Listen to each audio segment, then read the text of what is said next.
Hi my friends, it's Ian again over at Buildabizonline.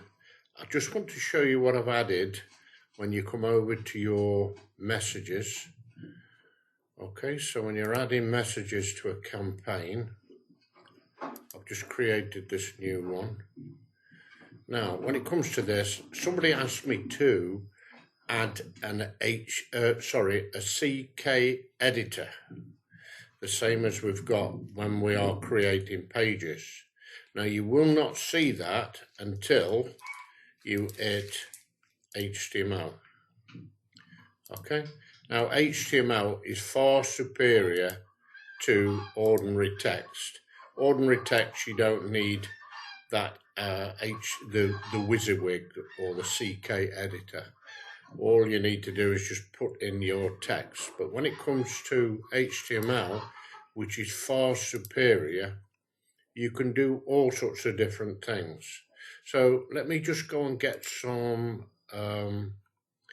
info, and I'll get it off the home page at Buildabizonline. So let us say I just wanted to add this. So if I click copy, come back over here, and then Control V, all of that has gone in there. And can you see I've got some colour there? Now let me just put this left alignment so it looks a little bit more sensible. Probably not this. That can be there.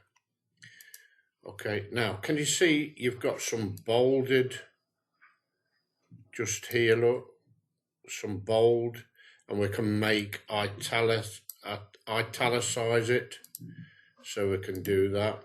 And then you'll have what's called a source code, and that's what it looks like. I call it gobbledygooch, I do. Can you see all that? And the great thing about it now this button will not work, okay? Not for this. It will do when you're creating your pages, but not when you're creating your emails. To load this, now let me just try this. This is a test. Oops. Mail or message.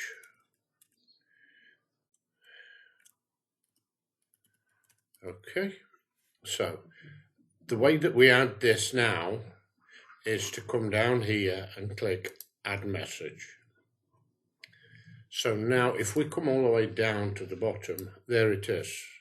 Okay, so that is far better than plain text. So that is how you will use the CKEditor when you're adding your messages. Now I'm going to delete that because I don't want that. Okay, so there we have it. That's how to use the CKEditor when you are adding messages. So thanks for listening. Bye for now. And if you've not yet subscribed, it's got nothing to do with money or anything like that. I don't make a bean over at YouTube, even though lots of people look at the videos. I don't make any money whatsoever. So it's got nothing to do with that. What I want you to do when you get over to, like if you watch this video in YouTube, just click this and subscribe, hit the bell, and then click all, and then you will see notifications like this next time you go in YouTube, and it could be another training video. So that's the reason why I ask you to subscribe. So thanks for listening, and bye for now.